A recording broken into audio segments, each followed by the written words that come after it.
Alrighty, hello, everybody. Welcome in and welcome back to another episode of the Going the Distance podcast. My name is Ryan Bennell, and alongside me is my co-host Elijah Spann and a special guest for today's episode. We got William Dunkerley. Thank you for coming on, Will. We'll get to it in just a second after we get through all this jazz. First off, we're live on Twitch, YouTube, Twitter, everything. What is today? Thursday? My schedule's kind of thrown off. It's good to be back, though. Thursday. I missed the Tuesday episode. But I'm back here in case you guys watched that one. That was just Elijah and Noah from the Blanket Coverage Podcast. But I'm back, alas, and the show must go on. So before we get into it, make sure to check us out on social media over at GTD_sports. Other than TikTok, we are at gtdsports.com. You can see our personal accounts over on the screen right now at Ryan Bennell 8 and Elijah is at Elijah Spann 19. And last but not least, check out our podcast network over on our website, gtdsports.com. We got 4 other kick-ass shows on the website right now, but tonight you're stuck with us. So we got a great episode planned. We're going to be talking Thursday Night Football's matchup tonight, some food for thought, a new segment we have with a bunch of debate topics, questions, and yada, yada. Getting into some UFC 269, big fight night, and then, of course, rounding out with tail or fade for this weekend's sports betting picks. So before we get into any of that, though, first off, hello, Will. Thank you for joining us. Yeah, guys, thanks for having me. All right, we're going to start now how we normally do with Thursday episodes with a Would You Rather question, this time featuring Will. So as our guest, I'll let you go ahead and take the first question. Yeah, I guess one that I made up was, would you rather go to a strip club with Lou Williams or James Harden? About the lemon pepper wings. Yeah. That's it. We were just talking about this right before we started recording too, like the whole Lou Williams wing situation. James Harden's no slouch when it comes to wings at the club either, though. I was just about to say, I mean, yeah, James Harden has his everything going for him with all that. Yeah, that's a tough choice. It is hard because also, like, if you go with Lou, like, you're gonna have the respect because everyone knows him. But James Harden apparently, I think he spent over $1 million a couple times, over 5 years at all these different strip joints. So I mean, either you're gonna have a really good time or you're gonna have James Harden spend a bunch of money on people. Have you seen that thing on the internet where the guy calculated all where all the best rated strip clubs were in America relative to his performance on the road? So anytime he was in Miami, he didn't have that. Wait, yeah, I have seen that. I think so funny. I bet Lou Williams has some sort of strip club map though. Nah, for that I'd probably want to go with Harden though, because if he's risking that he's gonna have a shitty performance on the road just so he could, I don't know. But didn't Lou Williams risk the entire sanctity of the bubble to get some fucking lemon pepper wings? I feel like I got to go with him then. That's commitment right there. Yeah, I mean, yeah, he almost stopped the NBA again. Yeah, literally. Some wings, bro. Yeah. All right, Elijah, what do you got for us? All right. So I just thought of this because I'm downloading COD or re-downloading Warzone, and just watching it try to download on my Xbox is hell. So would you rather watch your Xbox download Warzone, or would you rather watch the Bears offense for 3 straight drives? It's a good fucking question. With which quarterback though? I mean, dude, Dalton last week was. I mean, Thanksgiving Dalton was great, but then last week Dalton was rough. It was really bad. Justin Fields has had one good game, and it was that Monday night game. That's also true. It true. Really doesn't matter. He's been so inconsistent though too. There's been a few plays where Justin Fields has been wow, that was kind of amazing. How did he do that? But then other plays you're why is this guy starting quarterback in the NFL right now? Oh yeah, he's not ready. But I was no, because after that Steelers game, I was dude, this kid is sick. This is because he was throwing it in the tightest windows, and then just after that, I was oh, he is not good. So, but the Bears offense, I mentioned this on Tuesday's pod. They're averaging 179 pass yards a game. For reference, in 1944 through 1947, the Bears passing offense generated 187 pass yards per game. So it's literally worse. I mean, David Montgomery isn't doing too terrible though. He's been doing except for whenever he was hurt those few weeks. But I guess that's just another ding for the Bears. I don't know. In terms of your question, though, watching Warzone download or watching the Bears offense, I feel like watching the Bears offense this year has been pretty similar to watching paint dry So I mean, really, it's kind of the same thing. It's give or take. I don't know. I would probably say the Bears offense still, just because it's actual football instead of. Yeah, you don't get to gamble on this though. Okay. Well, that changes things. Shit. Yeah. No, I'm still going with the Bears. Yeah, I'm going with the Bears as well. I mean, they've been so bad this year, both sides of the ball as well. I mean, I think Matt Nagy's just like waiting till the season's over for him to get fired. I mean, it's kind of a done deal. I mean, they're just pretty terrible. We already got some comments here. Will, you want to address them? We got Dunk. Does your face hurt? And what happened to William's face? Yeah, I ate shit last night. But yeah, that's really all I can say. Long story short, you ate shit. Yeah, I ate shit, but I'm all good. All righty, keep it going. My would you rather. I got, would you rather guard Kevin Durant on the court or deal with Kevin Durant in the wrath of his Twitter fingers, including his army of burner accounts? That's that's easy, dude. I'm going with on the court. On the road, because it's gonna be over. It's gonna be over. Like with the Twitter, it's never gonna stop. You'll never live it down. That's true. Like, you're gonna have to deal with it forever. Yeah. Like you're gonna go to sleep, your phone's gonna be buzzing. You're gonna wake up, your phone's gonna be buzzing, and they're gonna not only gonna be roasts, they're gonna be good roasts. So, that's my opinion. Yeah, I mean, Katie's lethal on and off the court. I mean, but I would rather get cooked by him for a couple plays and him bugging me for 3 days about some BS that he's going to get mad about. Yeah, just get sauced on the court real quick. A quick 11-0 1-on-1 game. Yeah. Yeah. I feel like that'd be fun though, just for the experience. Like exactly. But I would definitely get sauced. All righty. That's what we got for our slight little intro with the Would You Rathers. We're going to go ahead and get into the thick of it.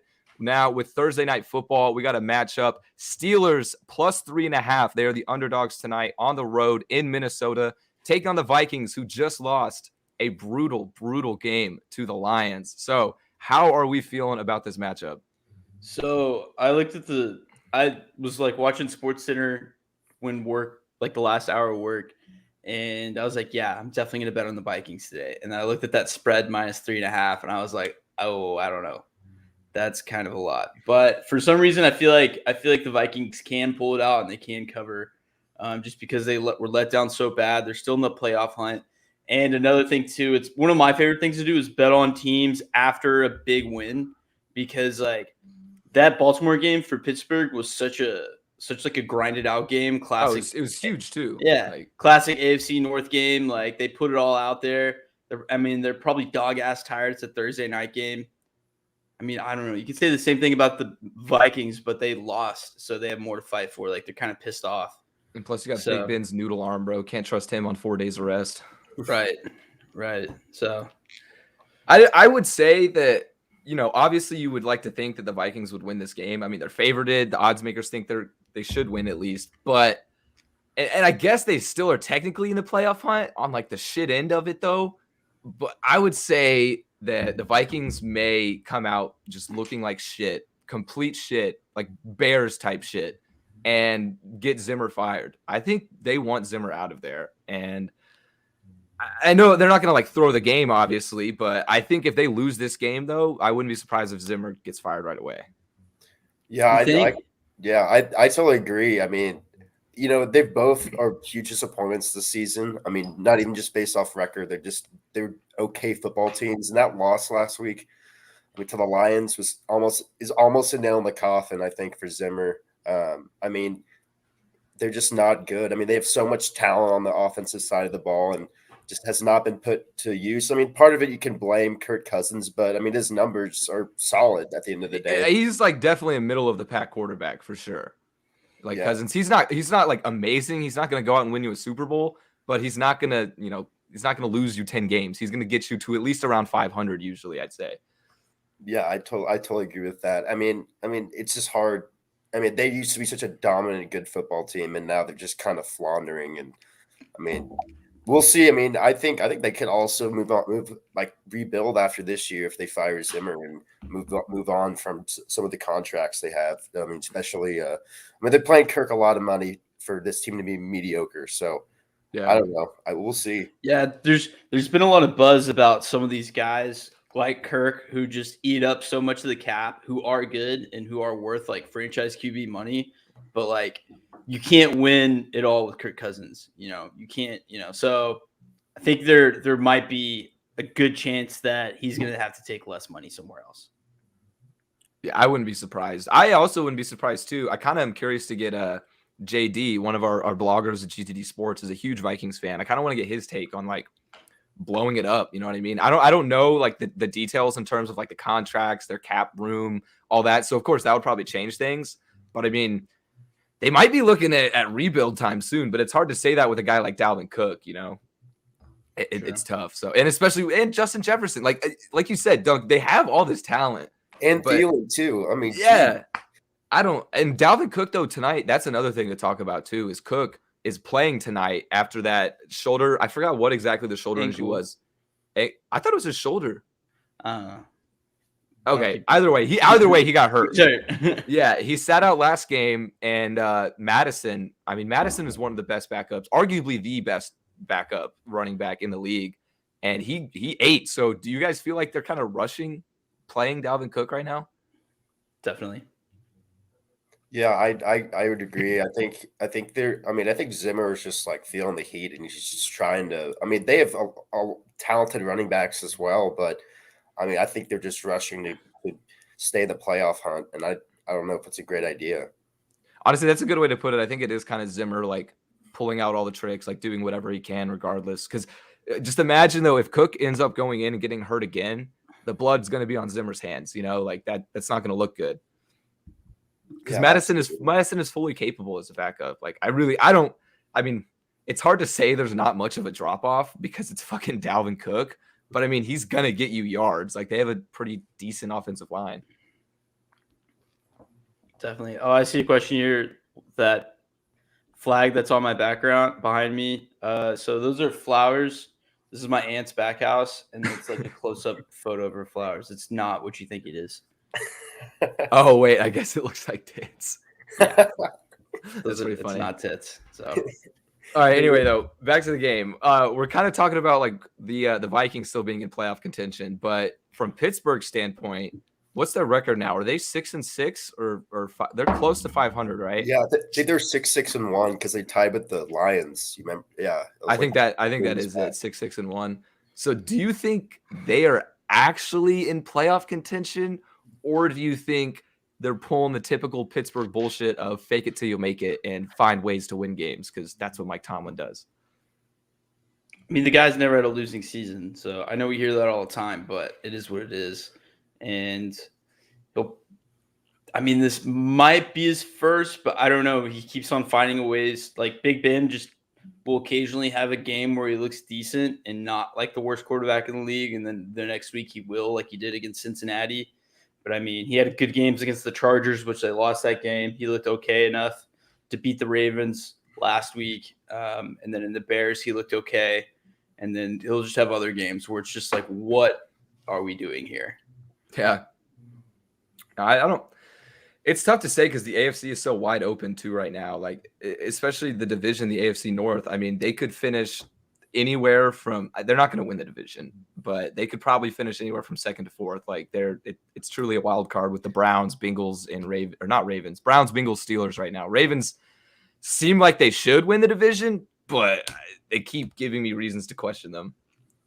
Yeah, they've been losing some like weird games. I mean, they came in. I mean, the Bengals came in with really no expectations this year, and Zach Taylor. I mean, he kind of turned the whole thing around. Burrow's been playing really well.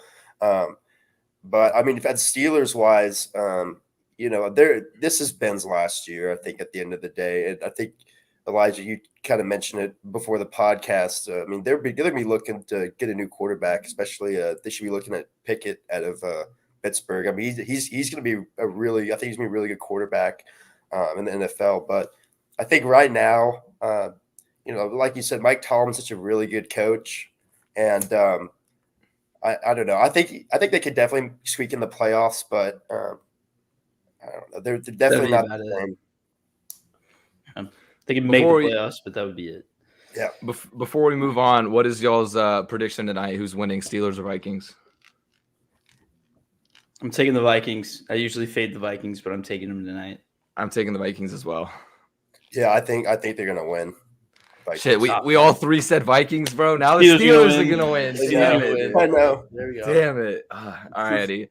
Well, that's all we got for Thursday Night Football. Moving on now, we got first time doing this segment. As you can probably tell by the title of the episode, Food for Thought. We're basically just going to be doing kind of questions where we can debate. It's across all sports, basketball, football, everything, mostly football related, of course, because we're in the heat of it. But first up, we got, is Mac Jones a top 10 quarterback right now?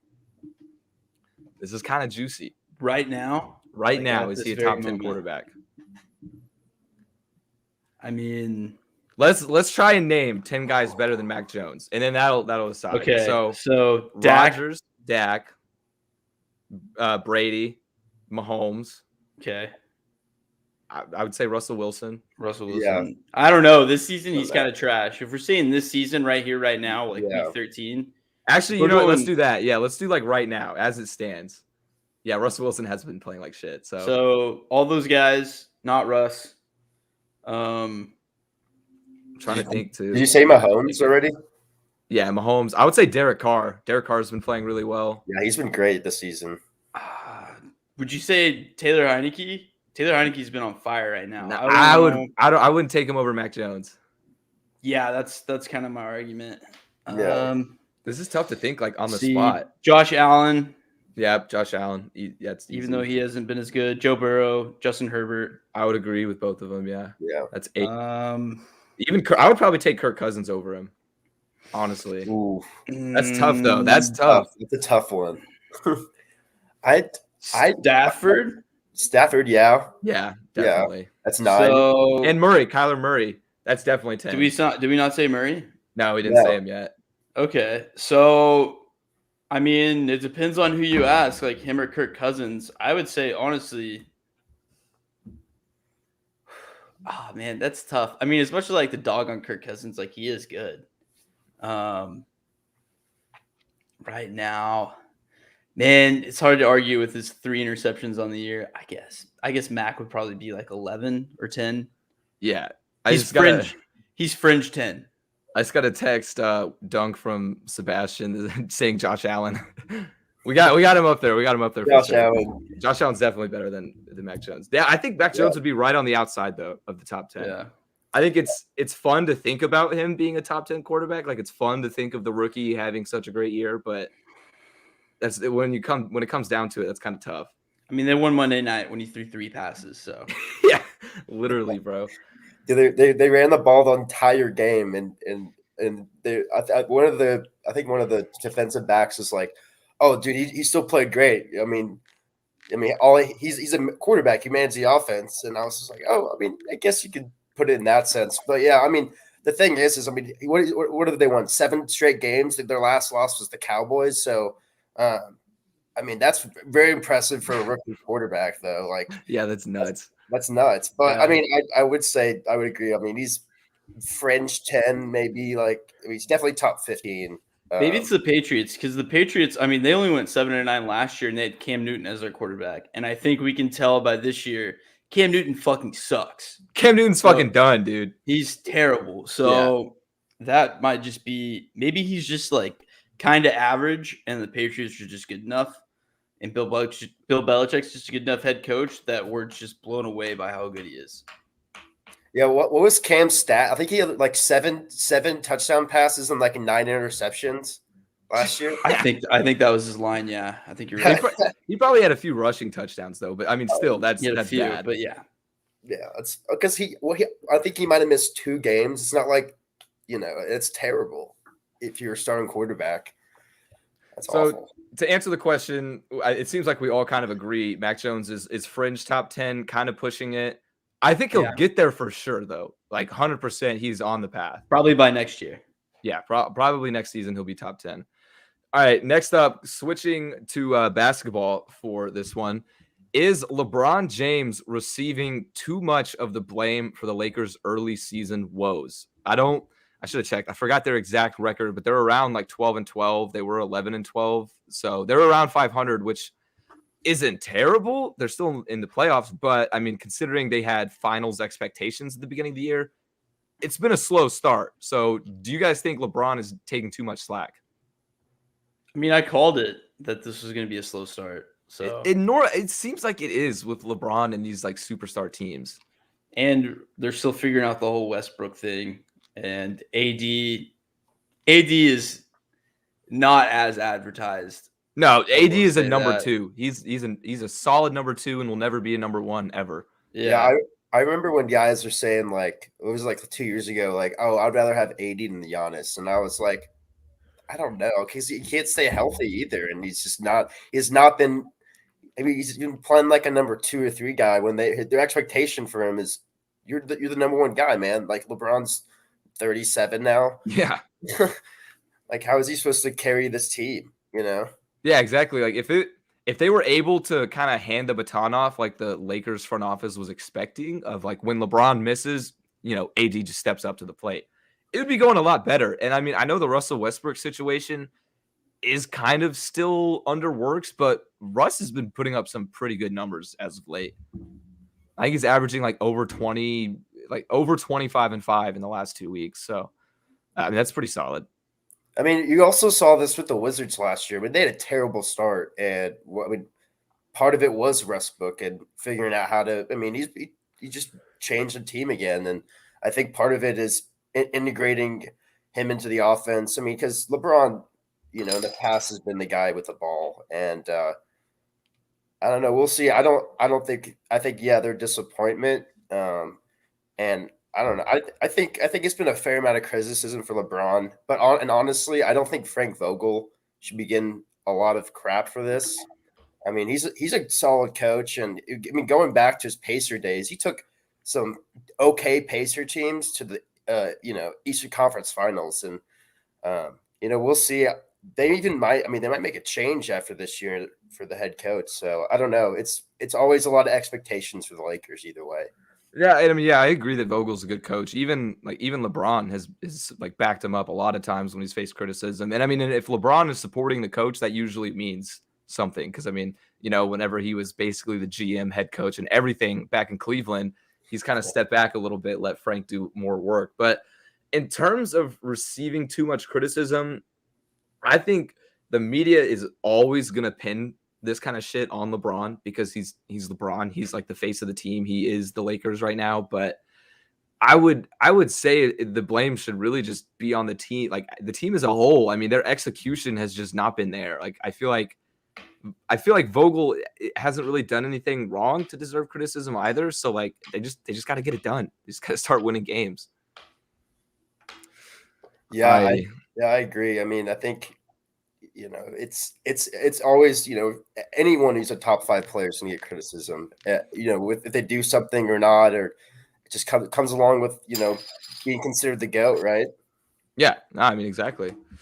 All right, and then sticking with basketball, actually, this is kind of a little bit out of order, but now that we're on the basketball topic, is there any argument to be made other than Steph Curry for the greatest shooter of all time? Because Steph is currently 10 3-pointers away from setting the NBA record on most all-time threes. Yeah, absolutely not. I agree. He's the best, and I think honestly too, since he's won those back-to-back MVPs, he's kind of been slept on a little bit. Like we've kind of underappreciated Curry in the past, especially this preseason. I feel like. Because he's going off this year. Yeah, he's bounced back year for sure. And then like they're only going to get better too with Clay coming back and Wiseman coming back. So dude, they're going to fucking win the finals, dude. Yeah, I would be okay with it too because KD's not there. Honestly, yeah, I wouldn't hate it as much. Yeah.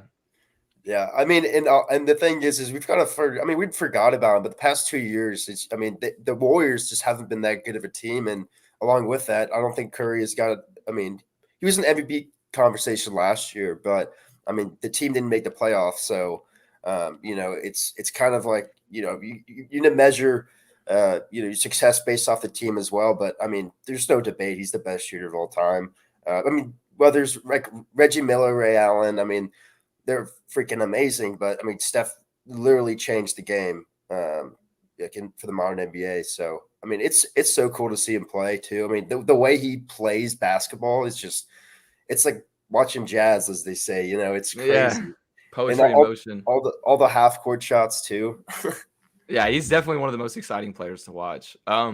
My take, I would agree though. There's no argument that he is the greatest shooter of all time, but I think you also have to look at shooting on the run or like off the dribble and then spot up shooters. Because I mean, Steph is like by far the master of shooting off the dribble. He can literally pull up from fucking wherever and drain it. But I still think he's the greatest shooter. I'm not debating it, but I will say it's interesting to bring up Ray Allen, like you mentioned, Dunk, and then also this one might be a little bit of a sleeper, Kyle Korver.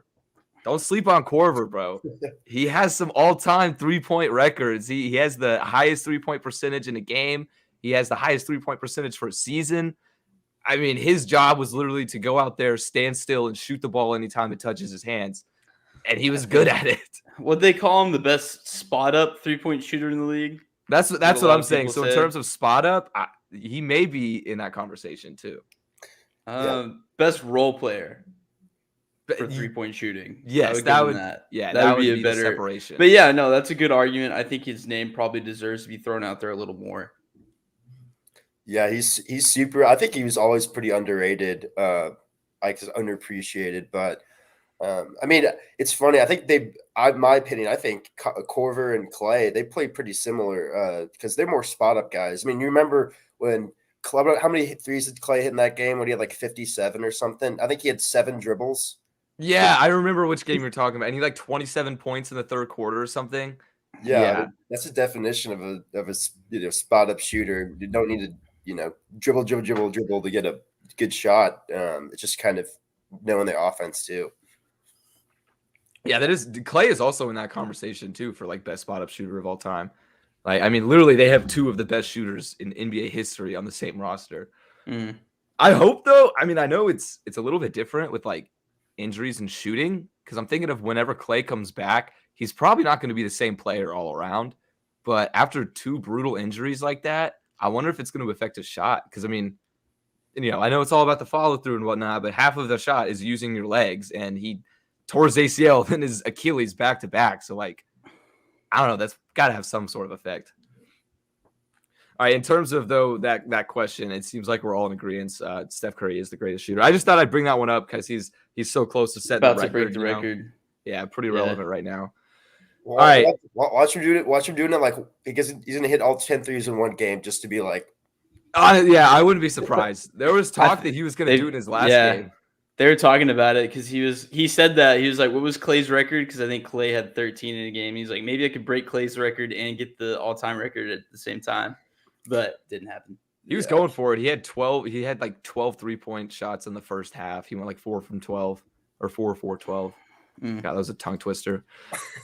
All righty. Anyway, back on to football a little bit. So we're rounding out fantasy football season. Also, I see kind of a fantasy question here from Sebastian. Will Deebo Samuel play this week? I don't know. What do I look like to you, Jay Glazer? I'm not Matthew Berry. Shit, I don't know. I honestly don't even know the severity of his injury or anything. I don't have Deebo on any of my teams, so unfortunately, if he plays, hammer the Niners. Yeah, honestly, because fuck you. They play the Bengals this week. Fuck you. Yeah. Bounce back game for Cincy, baby. Yeah. Alrighty, but since we're kind of at the end of fantasy football this year, the start of the playoffs, this one's kind of centered around that. So considering all of these injuries, we talked about Dalvin Cook, McCaffrey, of course, has been hurt. Kamara's missed a few weeks. Derrick Henry out for the season. Those were the top 4 guys. So who is poised, do you think, to be the number 1 draft pick next year? That's easy. Jonathan Taylor, hands down. All right, interesting. No debate. Jonathan Taylor is the number 1. If I had number 1 pick for next year's draft, I'm hammering Jonathan Taylor. Now that you say that, I don't think I really have a good argument for anybody else. I'm pretty sure he's RB1 right now in the season. He doesn't get hurt. He's going to get fed the rock. He's been running offense with the badass offensive line. What are they going to do? Put the rock in Carson Wentz's hand 17 games a year? Come on.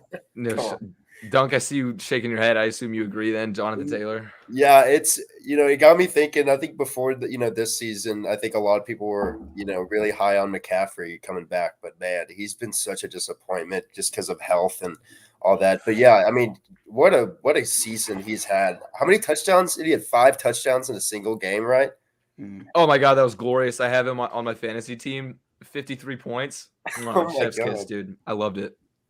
That's insane. Yeah, I honestly, I have to agree with Elijah. There's nothing really there's no one else that he's kind of ahead of the pack.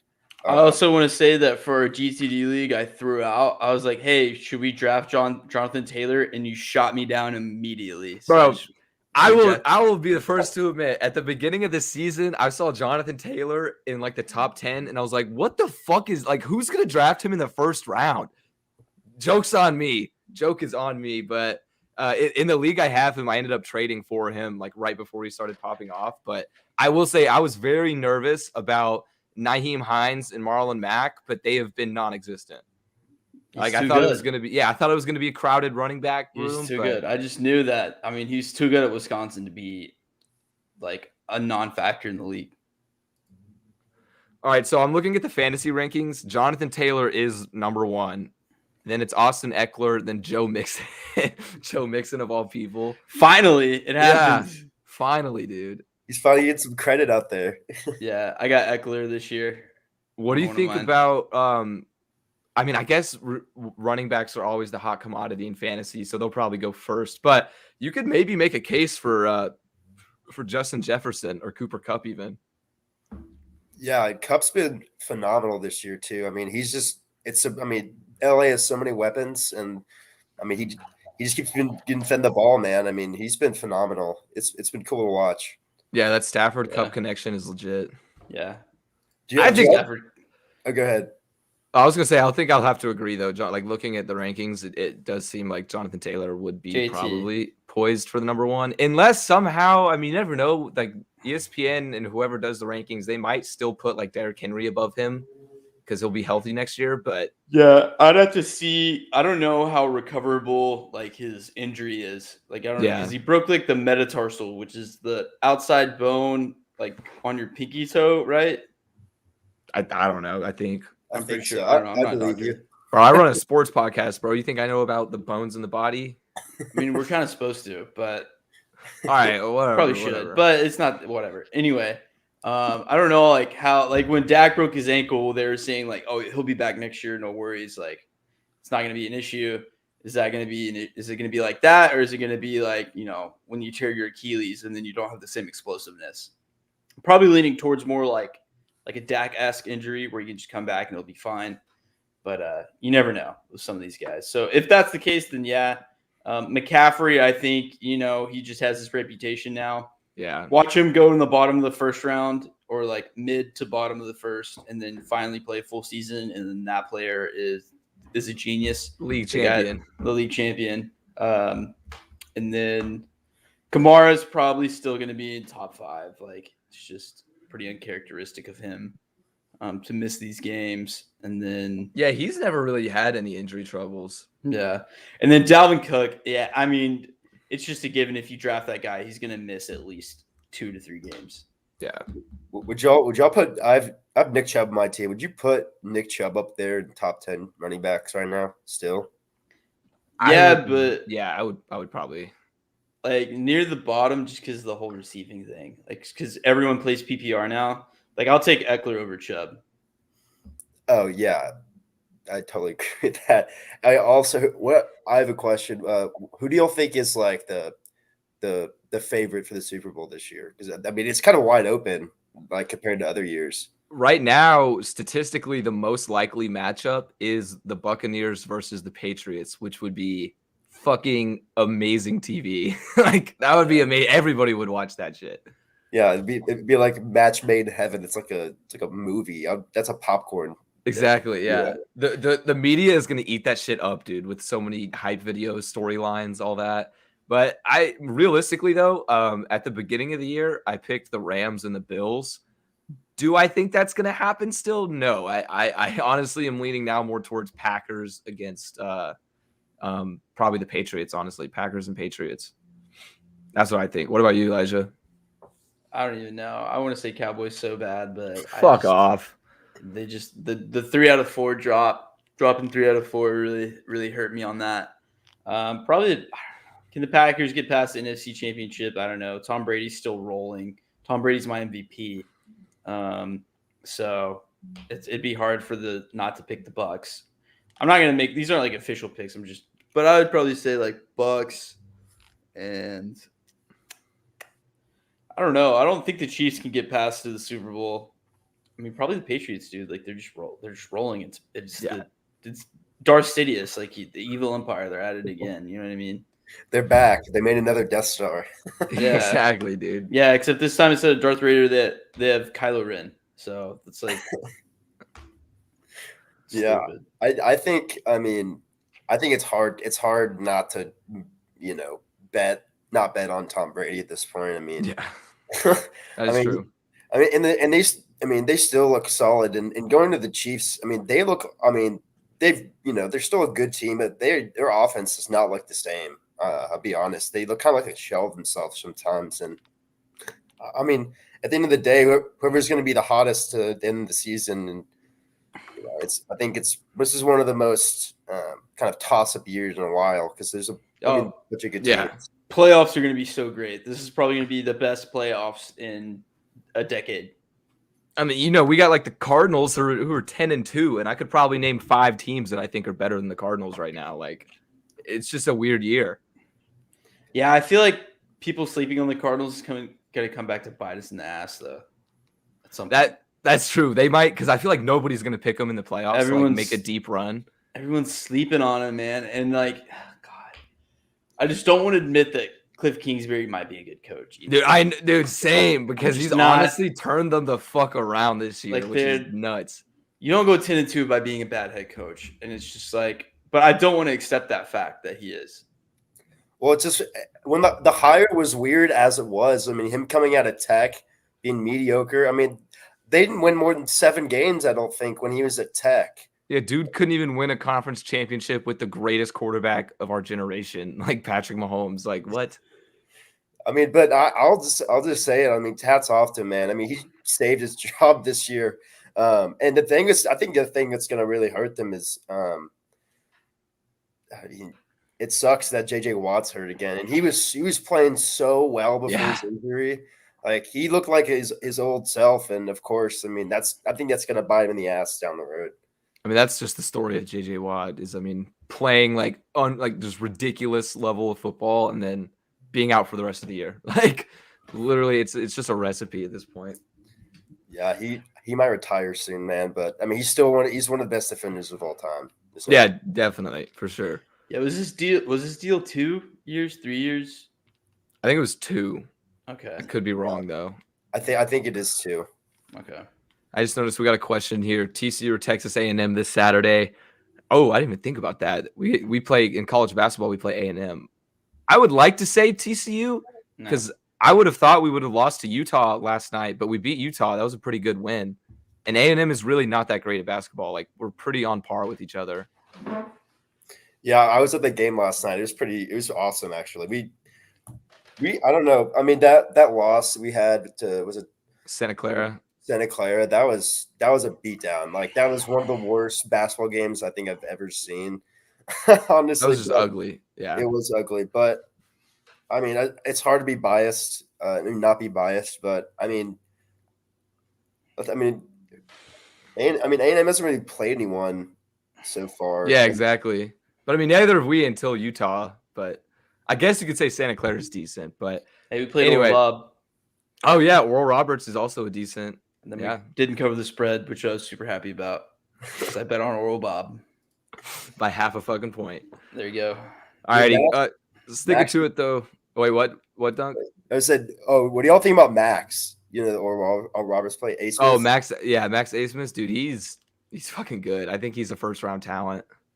He should transfer, dude. I don't know why he stayed at Oral Roberts. I mean, he's getting attention still. Yeah, like, he's still getting NBA scouts looking at him. But if he was only bigger, then I would have more faith in him. But he's a little guy, but he's still he's shifty. He can score from anywhere.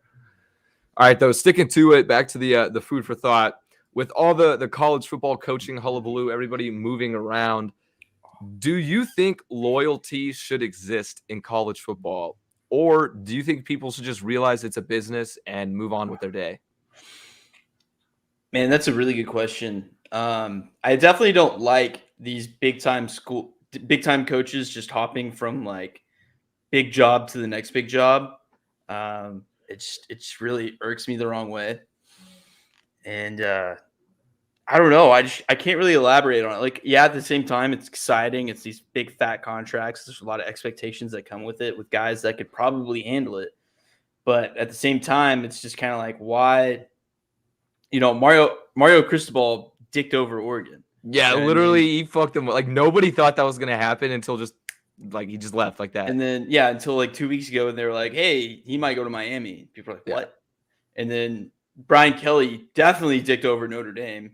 And Lincoln Riley definitely dicked over the Sooners. That was hilarious, though. Which was funny because the Sooners didn't know how to react because they've always been, their football royalty, and I don't know. I just don't like it. I think it sets a bad precedent. I think we'll probably see some of these guys not meet expectations. I think all of them. I think all of these new hires are not going to live up to what they're supposed to be. And it's really going to set things back down to the medium because at some point, these schools have to realize, like, okay, we can't give these guys $100 million a year. Dude, Miami coughed up a pretty penny, too, to buy him out. Like, I don't know how much exactly it was, but they paid multiple, like, separate install, like, at least $15 million just to get him, like, available to sign. Bro, they dipped into, like, COVID hospital money that the school had. Wait, really? Yeah, apparently they had a shit ton of money because of COVID, and they dipped into it for their football program.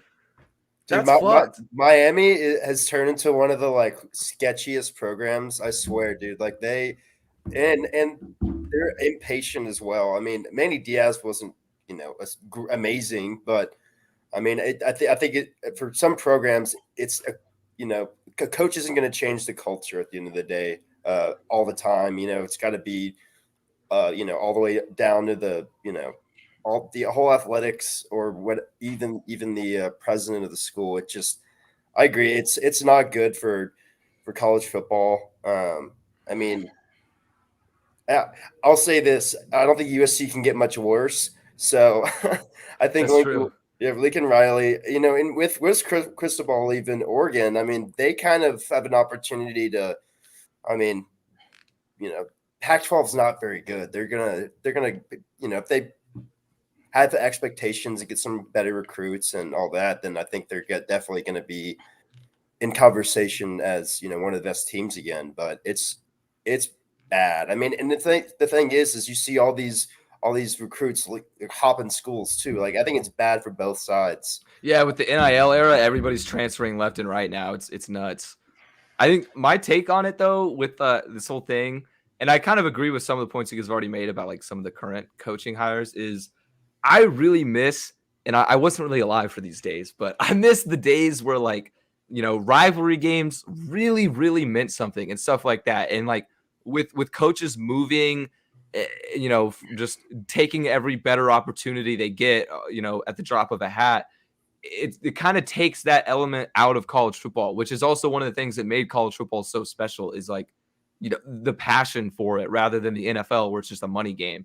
But now college football is kind of a money game. So like that's what I miss about it is I kind of wish that coaches had more loyalty to their programs in the sense that I think it would make for better rivalries, better games, better playoffs. Like I just think it would be a bit more entertaining, but I also understand the financial aspects. Like if Lincoln Riley turned down that USC deal, he would be fucking crazy. Like you have to take that. Yeah. I would have taken it. Yeah, like 100%. It's not his fault that he got offered $100 million with a private, unlimited access to the private jet. Yeah, the $6 million mansion to live in LA. Yeah, like what? In LA. Instead of goddamn Norman, Oklahoma. Yeah, like that's a pretty sweet fucking deal. Yeah. And there's his expectations aren't going to be too high yet. I mean, he's coming in. USC won 4 or 5 games this year. Yeah, they won 4. They won 4 and 8. I'm pretty sure they have the most wins in college football history. I mean, they've historically they're the best program. Technically, it's like USC, Michigan, Ohio State, And Bama. and Bama's like 4. I mean, just it's insane. But yeah, you know what? It's one of those things too. It's going to be weird to see, like you said, that rivalry games aren't going to mean as much because people are going to keep transferring. Go to the best deal that they can if you're a coach or a player. So it's gonna. The thing is Gary Patterson. He, part of the reason he got fired too is besides on the field is he hated the NIL and he hated players representing themselves. He didn't want to adapt to the new era. Yeah. No, and he also didn't use the transfer portal. He believed in his system and his way of doing things. And there's good and bad with that, but I think you have to be flexible. Yeah, it's a new game now. So. Yeah, that is interesting too. Like just bringing up the whole players side of things from the Lloyds, because also like looking at Ohio State, Michigan, like part of the reason that rivalry is so special is because 90% of the players on Ohio State used to be from Ohio and vice versa. Like Michigan players were all from Michigan, and it was like that state, right? But players are literally just going left and right. So also one of the points you brought up too with shoot, I'm blanking on it now. The patience of the programs like Miami is, I think, with some programs like Miami in particular, even though they're not up there with USC, they're still a pretty storied program historically. So I think Miami might just be one of those programs where it's okay to be impatient because they expect so much. And if they don't get any sort of result in a short time, then but at the same time, that could make things worse, never being able to establish culture. So it's a whole thing. But in grand scheme of things, to answer the question, I wish there was more loyalty in college football, but I understand adapting to the new era of the game. It's just kind of a bummer. All right, and then sticking with kind of the college football theme, coaching theme actually, do you think Chip Kelly returning to Oregon is a good move? There's a lot of rumors right now that Oregon's reaching out to the current UCLA coach, former Oregon coach. What do you guys think about it? Yeah, I know I was kind of dogging all of these moves, but I feel like this Chip Kelly one feels right a little bit. I feel like even though he's been extremely mediocre at UCLA, he's in the best recruiting talent hotbed, in the nation, one of the top 3, I would say. Yeah, one of. And he hasn't really done anything at UCLA. Like they're a little better this year, but like what makes you think things are going to change when he gets back into Oregon? Just because he has that Nike money or what? I don't really know. So it'll be cool to kind of get excited about, but I don't think that he'll reach the heights that he did the first time around. Yeah, I agree. And I mean, the thing is he's not going to have to. Oregon's a consistent top 10 in recruiting. That's not going to be a problem getting talent there. The thing is if Chip Kelly's thinking, hey, do I want to stay here in UCLA and try to keep building this program, or do I want to go back to? Honestly, he shouldn't have left Oregon. He shouldn't have gone to NFL. Yeah, that was not a good move. Yeah, mistake. Huge mistake. He, I don't know. I like the move, and I think it'd be an easy transition for both of them. But I mean, it'll only be bad if he doesn't keep the program elevated like he had. Or at least because they expect to be a top 25 program like almost every year. So yeah, from my standpoint, I think it's a good hire because for some reason I just have a feeling that it's gonna work out. Like Chip and Oregon are just synonymous, like they go together. So I feel like in that sense it'll just work out. It's a perfect pairing. But at the same time, like Elijah said, he's been pretty mediocre at UCLA ever since he left Oregon originally. He did dog shit in the NFL. So yeah, it's hard to trust him now. You remember that he coached for San Francisco? I just forgot. I did forget about that. Yeah, it was for one season, right? Yeah, because he originally was at Philadelphia, right? Maybe 2. He had Colin Kaepernick. I remember that, and everyone was like, "Oh, Chip Kelly with Colin Kaepernick," and then yeah, nothing happened. Yeah, it was not a good setup, but yeah, I mean, I think it would be. I think he should go. Honestly, I mean, UCLA is not the same program that Oregon is, and I mean, I think it's match made in heaven again. So. Yeah, definitely. All right, college football playoffs were announced. We got Bama Georgia, Michigan, and Cincinnati in the top 4 this year. So with the playoffs happening or being announced this past week, I'm curious to hear what you guys' perfect college football playoff scenario is in terms of how many teams, how many automatic bids. I'll go ahead and start it off. My perfect scenario, I know there's rumors about the 12 team, is I want 8 teams. I want the 5 Power 5 conference champions, automatic bid. No matter what, if you win the conference, you're in. And then that also gives them room to have an extra SEC team because they always do. So another SEC team. You have a group of 5 automatic bid. So Cincinnati this year would be the automatic bid in the group of 5. And then that's also one more wild card spot. So that's my perfect scenario. That's what I wish they would do, but I would also be okay with 12. I'm curious what you guys think. I want the scenario that makes everybody happy because everyone's always just so fucking mad. And I've kind of just got sick and tired of hearing about like how like ridiculous some of this stuff is. And I think that we should just shut the fuck up and enjoy football. So that's Oh, did you feel that way in 2014, Elijah, when No, I TCU did got not. yanked? That was a little bit of a different story. But Well, that's what we're that's fucking. what I'm saying. I want everybody to be happy. So if does it take to stay? Does it take 8 teams? Does it take 12? Do whatever. But Okay, I get that argument. People aren't happy right now. So Yeah, I just want them to be happy. Yeah, at the end of the day, it's for the playoffs. I mean, I think 8 teams is perfect. I think, Ryan, you just said, I mean, I think, and also Elijah, we're going to keep programs happy, but also, I mean, you can't have 15, 16 teams trying to compete for the championship, right? I mean, that's insane. Like, Yeah. College football is about dominance. The regular season matters. It has to. Like every single law, like every game is so important because you lose one time, it could ruin your season. So, yeah, and I think having one representative from every group of 5, Power 5 conferences is perfect. No one's can complain. You win, you're in. yeah. I think it's awesome that Cincinnati's where they're at. I think it shows that you don't have to be a Power 5 program yet to make the to make the college football playoff. But I'm curious, who do y'all think's gonna win it all? Honestly, Bama. Even though, like, I just think it's going to be another Bama year. Like, I would love to say Cincinnati, though. I'm rooting so hard for Cincinnati. That'd be a cool story. Yeah. Call me crazy, but I like Michigan. Dude, I like Michigan, too. They got hot at the right time. They just beat Ohio State, which is their biggest thing. And they're like, well, and I thought maybe they're due for a letdown after that huge emotional win. They steamrolled Iowa. That was embarrassing for a championship game. Yeah, I just think I also put a small bet down on them to win it all.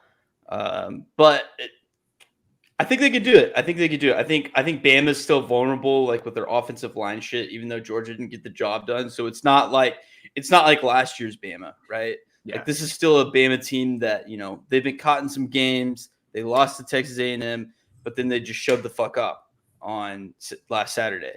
And then Georgia, I'm not really sure how to feel about them, but I will say I am pumped for the Georgia-Michigan game, and I'm all over that spread of plus 7.5 for Michigan. And Cincinnati, I'm glad they could be here, but let's be real. Dude, I'm going to the Alabama-Cincy game. It's at Cowboy Stadium. That's sick. Dude, I'm so hyped. I'm putting a bet on Cincinnati. I have to. Dude, I think the college football world would just go and implode if Cincy beats Bama. Oh, my God. That'd be insane. I hope it happens so bad. Me too. Alrighty, though. Last question on this list. Sticking with the playoff theme, in your opinion, what is your favorite form of playoffs, regardless of any sports? This could be March Madness, the World Cup, any sort of playoff tournament. Like, what's your favorite form of any sport? Yeah, I mean, March Madness is definitely special. NBA playoff basketball is always great. It's way better than the regular season. Yeah. NBA is probably definitely the sport where its playoff product is just so much better than the regular season product. I agree. Stark difference. And then, of course, there's the World Series, which is special, but I don't think anything beats NFL playoffs and the Super Bowl. So All right. that's just me. You know what's always slept on? Hockey and the NHL playoffs. That's like the only time I really watch hockey because they go Yeah. hard in the playoffs. They'll be checking each other left and right. Yeah, and the cool thing is I mean, unlike the NHL, there's not a lot of dynasties. There's usually a new team winning every year. The Lightning are just really good right now. But I would say my favorite personally is March Madness. I mean, how can you not love it? I mean, I was gonna say the same thing. I also agree. Yeah. But also NBA playoffs, I have to agree with Elijah. They're so much fun, and the thing is too is I think everyone actually gives a crap. Yeah. In the regular season, usually you guys sit in games and stuff. And you're like, bro, I came to watch this game, and LeBron's not even playing. He's not even hurt. Stuff like that. Yeah, you pay triple the price for a ticket just to watch him sit on the bench in a suit. Yeah. Yeah. I agree though. March Madness is my favorite form. It's so exciting, dude. It's special. I think it's just unique compared to the rest of the pack. But alrighty though, that is all we got though for the food for thought segment. That is going to be it though, having Will on the show. Will, thank you so much, aka Dunk. If you guys haven't picked that up by now, I've been saying Dunk like the whole time. But anyway, thank you for coming on. Maybe in the future we could see Dunk again on another episode. But for now, we bid you farewell. Thank you for coming on. Have a good one. Yeah, thanks for having me, guys. Yeah, Good thanks. luck. Peace All right. out.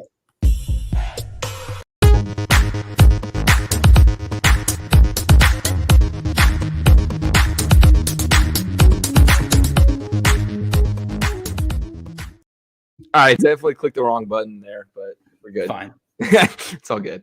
All righty. So that went well, I think. Yeah, it's good.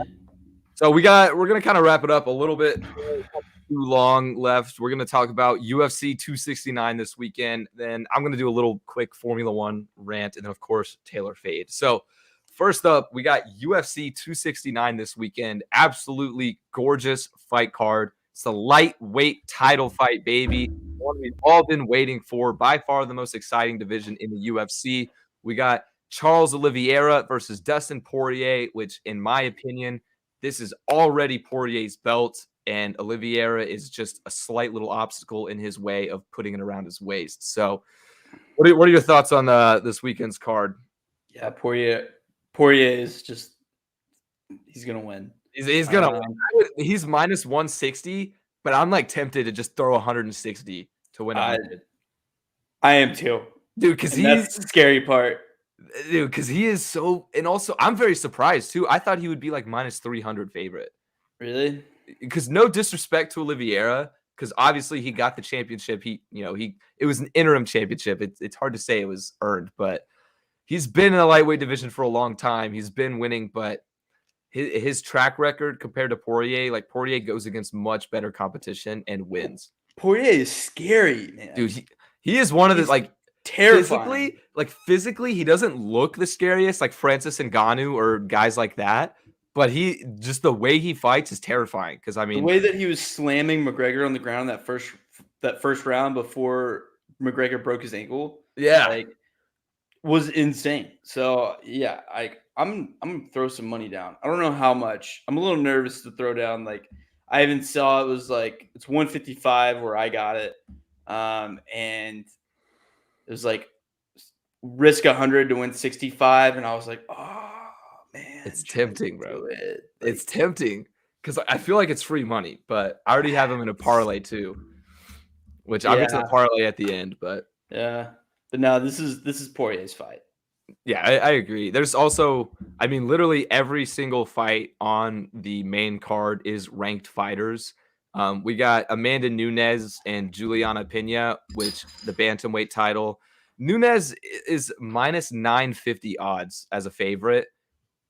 It's at this point, I'm getting bored of Nunes fights. I love watching Nunes highlight reels because this fight's either going to be a dominant snooze fest for 5 rounds where it's not even close, or it's going to be a 30-second fucking flying leg kick crazy knockout because that's what Amanda Nunes does. Yeah, Nunes fights aren't even worth it because she gets odds like this, and so it's like you can't even put them in a parlay either because it's just going to fuck up your parlay.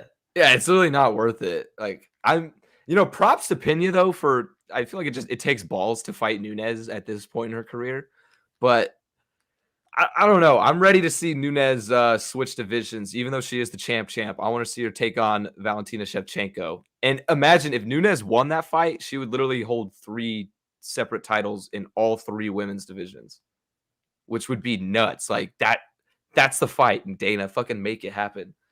Yeah. And then also our favorite, the Sugar Show, baby. Sean O'Malley's fighting this weekend. It also makes no sense, though. He's fighting this guy, Raulian Paiva. I honestly am not very familiar with him. He's the 15th ranked bantamweight fighter. But it makes no sense how Paiva, this guy that I've never heard of, is ranked. And then Sean O'Malley is still unranked. Still. So I think some of that has to do with I think Sean O'Malley said that one time he's not going to take any top 10 fighter fights until he gets a new contract. Okay, I could see that. So I think that might have something to do with it. So he doesn't want to fight anyone that's in the top 10 and risk that because he wants more money. I was just about to say, I bet he probably realizes he's worth the bag. Yeah, because he is, and I don't even know how many more fights he has left on. Probably at this point 2 or 3. But yeah, no, I mean we're gonna see the Sugar Show. He's gonna kick his fucking ass, and it's gonna be great. So that's actually I never really thought about that. Why? Because I guess that makes sense. The fighters do have a little bit of a say in who they take, but I thought it was always just Dana screwing him up. Patty the Batty said the same thing about his UFC contract. He's like, yeah, I'm not going to fight any top 10 guys either, like Sean O'Malley, until I get my next contract. That makes sense. Patty's been kind of a even faster rise to fame than Sugar Show is. Well, it's because he's hilarious. So yeah, his first post-game or post-fight interview, giving me a count back, you lizards. And fucking, he's fat now. Wait, really? Have you seen him recently? Uh-uh. Bro, he is a chunky boy. I'm sure he'll cut, bro. Maybe just Patty the Fatty. No, that's Patty what he the said. Fatty. Yeah, that's what he's saying. He was like, yeah, I just love sweets and I just eat and I get fat. And he's like, what do you do? He's like, yeah, I just lose the weight before the fight. It's hilarious, dude. What a character. No, but I mean, I agree, though. Like, Sugar Show, Sean O'Malley, he's definitely, I would say he's one of the top 5 prize fighters in terms of, pulling in an audience. He's probably top 5. Conor McGregor is by far number 1, far and away. But everybody loves watching Sean O'Malley fight. And he's also he's so damn, fluid when he fights. It's crazy. He's fun to watch. Yeah. Yeah. But other big fights, the other 2 on the main card, we got Kai Kara France, who I'm not too familiar with, against Cody Garbrandt, I know Garbrandt is a bad dude. That's in the flyweight division. And then we got Jeff Neal against Santiago Ponzinibbio in the welterweight division. Jeff Neal coming off a 2-fight skid. This is a must win for him. He's kind of, the way I describe Jeff Neal is he's not in the upper echelon, but he's the king of the slums, if that makes sense. Okay. He'll beat everybody in from rank 10 and under, but anybody in the top 10, not really his. So it's kind of like a poor man's Cerrone. Yeah, honestly, kind of. Yeah. But I think he's kind of in a must-win situation right now. He's lost his last 2, including he fought Stephen Thompson was one of his losses. But if he loses this one, losing 3 in the UFC in a row is really hard to bounce back from. Mm-hmm. So this is kind of a must-win for him. I don't really know much about Santiago, but he is ranked 14th, so can't be that bad. Also, the prelims, too. I mean, this is really just from top to bottom a great card. You got Dan Ige against Josh Emmett in featherweight, and Dominic Cruz, who's so old, but love watching him fight against Pedro Munez. Prelim? Yeah, Cruz is kind of, I mean, he took a long break. He was 6 years off the UFC. True. He's still top 10, though. He's ranked number 9. And then last but not least, our boy, Tai Tuivasa, Mr. Shuey himself, the big boy, is fighting this weekend. You remember the Shuey dude? Of course. Yeah, dude, he's fighting this weekend. I love him. I don't know anything about his opponent, but he's I love the best. That guy. Yeah, no, he's gonna kick his ass. That's all you need to know. I'm putting money on him. Fuck it. Yep. Another Shuey. All right, tell me about this parlay. Oh yeah, I've got an absolute mega lock, can't lose parlay plus 700 odds. It's all UFC, of course. I know sometimes it's a little intimidating to throw in the super heavy money line favorites to a parlay, but you got to do it. So I'm going Dustin Poirier minus 160. I think that's the biggest lock of all. And then I'm going Cody Garbrandt to beat. I just forgot who's fighting. Kai Kara France. Garbrandt is just a dog. He's slightly favored at minus 135. Then Sean O'Malley, of course, at minus 300. That is automatic unless he has another freak injury. And last but not least, I'm taking Jeff Neal as the underdog plus 115. Again, like I said earlier, I think it's just a must-win fight for him. So that's really the influence there. That's plus 700 odds. Plus, you got to have one underdog at least in there. So I like that a lot. I'm very, very confident. It's a 1 unit to win 7-ish or like 6.5. So I'm locking it in this weekend. Yeah, I'm going to tail that. You're going to tail it? Yeah. Yeah, bet. I like it. I think it's going to be a fun one too. Really, I think I'm nervous about Jeff Neal, but if Jeff Neal as the underdog hits, then the rest is golden. So should be. Yeah, it should be. Yeah, it should be. I'm considering too even making like a hedge bet, like a premature hedge bet on Jeff Neal's opponent just in case. Because I feel like that would be the smart. one. I feel like that would be the one. And then put $160 on Poirier. You know, it depends on how Saturday goes, but it might be that kind of night, honestly. Depends on how the liquor's flowing. It depends on how many beers I've had, but might be that kind of night. Okay. Alrighty, though. That's it for UFC. Big fight card this weekend. Highly recommend watching. Also, though, aside, there's no college football on Saturday, too. NFL is always on Sunday, but if you're looking for something else to watch, we've mentioned it from time to time on recent episodes, but Formula One is fucking nuts right now. So this weekend in Abu Dhabi is the last race of the season, and it is neck and neck. You have Lewis Hamilton and Max Verstappen. Both are tied at 369.5 points each. So literally whoever wins this race wins. Or, I mean, whoever finishes above one another. They don't necessarily have to win. Wins the Drivers' Championship. And in terms of the Constructors' Championship, from a team standpoint, Mercedes is 28 points clear of Red Bull. So really the only way they could take the title, that Red Bull could take the title, is if Mercedes doesn't finish the race or crashes, which is very, very, very uncommon. So in terms of how I think this race will go, if I'm a betting man, which I am, I would put my money on Lewis Hamilton. I think Mercedes is just the better team. They've made a lot of adjustments to their car. It's out of the world. It's so goddamn fast compared to the others. So I would say Lewis Hamilton's going to get his 8th world championship, but I think the fun pick would say Verstappen, the young buck, dethroning the legend. That's just my little rant on Formula One. It's going to be a hell of a race this weekend. I'm waking up early, bright and early at 7 a.m. to watch it, so hopefully it's worth it. But that's it. So let's go ahead and hit some Taylor Fate, unless you have anything to add on Formula One. No, yeah, just like I said, I'll watch it if I wake up, but if I don't, sorry, it's my Sunday, my day off. Yeah, this past weekend, I didn't set an alarm, and they raced in Saudi Arabia, and I woke up at like 11 and was like, oh, I missed the race, fuck. Like, but because I'm honestly like, I forget I'm a Formula One fan now. Like, like it'll be on. I'm like, oh yeah, shit, I want to watch this. Like, yeah. So it's just one of those things. But all righty, let's hit some Taylor Fade. Let's do it. So no college football picks this weekend. There is one game which we can make a pick if we want. Army, Navy. Army are 8-point favorites. Navy, the over-under is 37. Do you have a pick on this one? Army.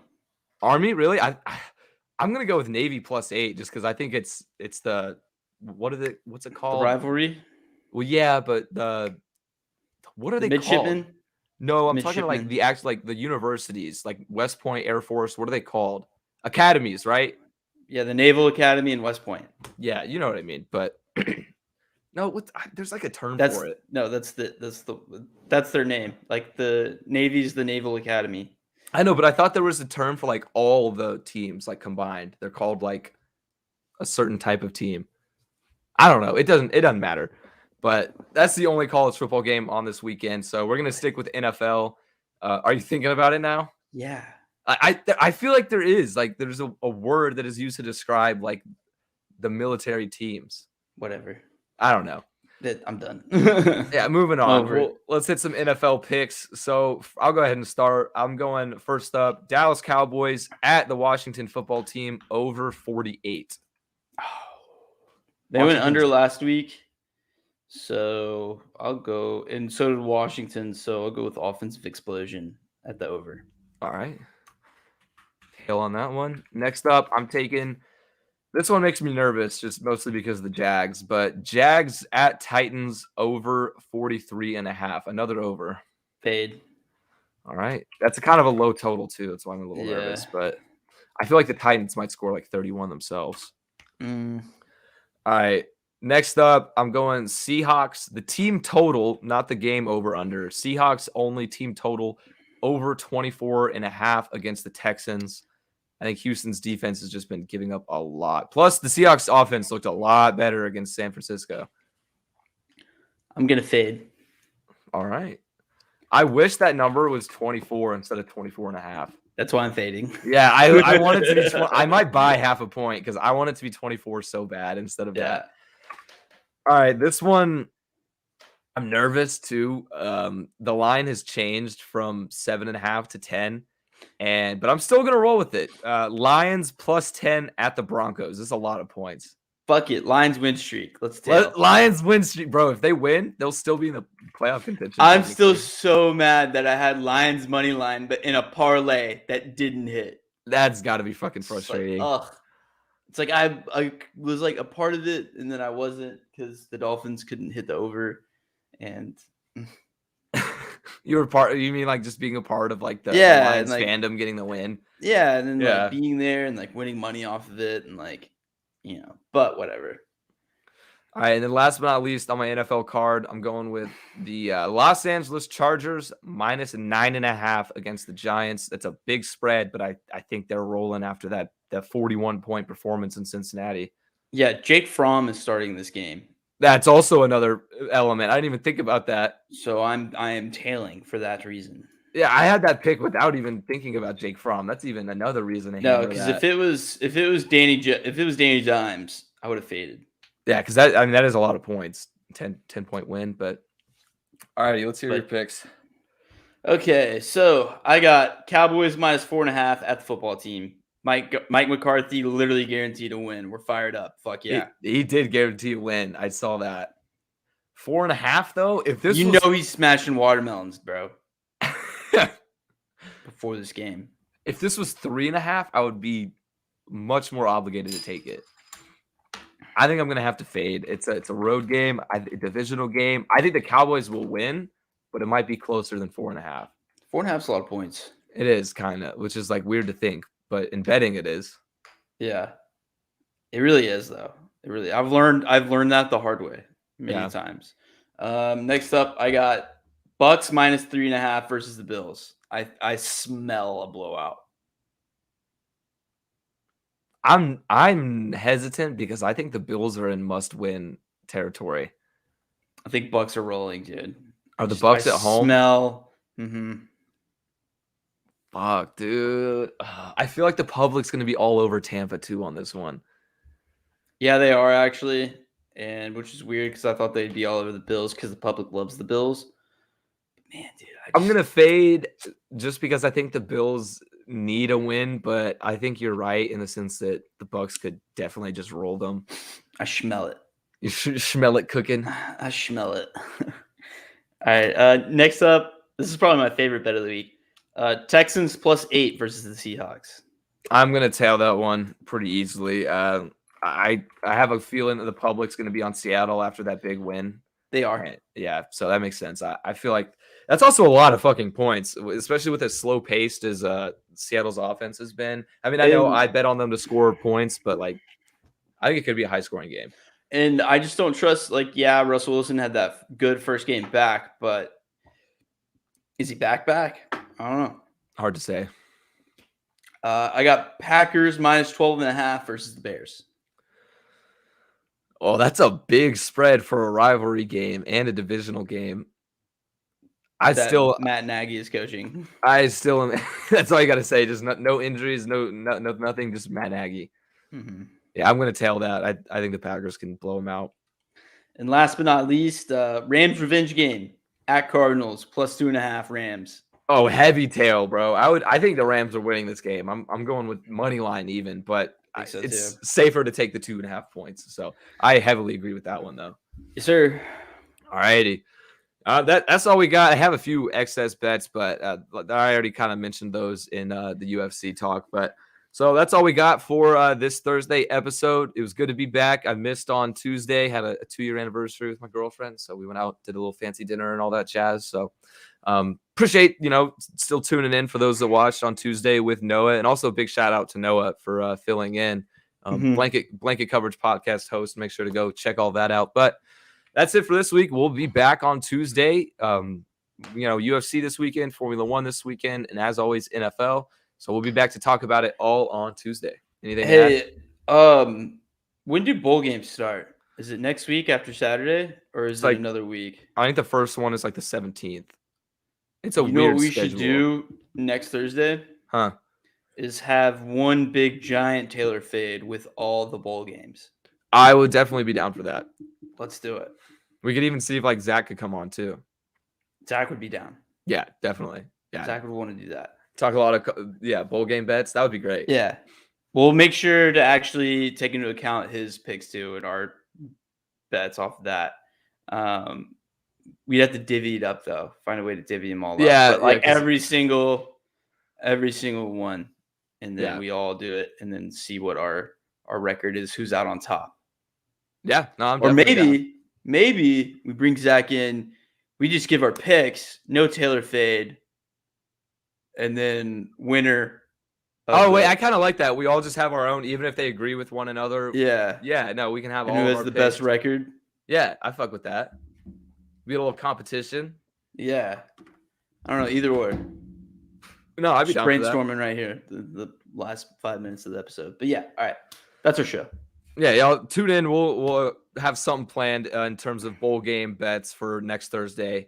But yeah, thanks for listening, and we'll see y'all on Tuesday.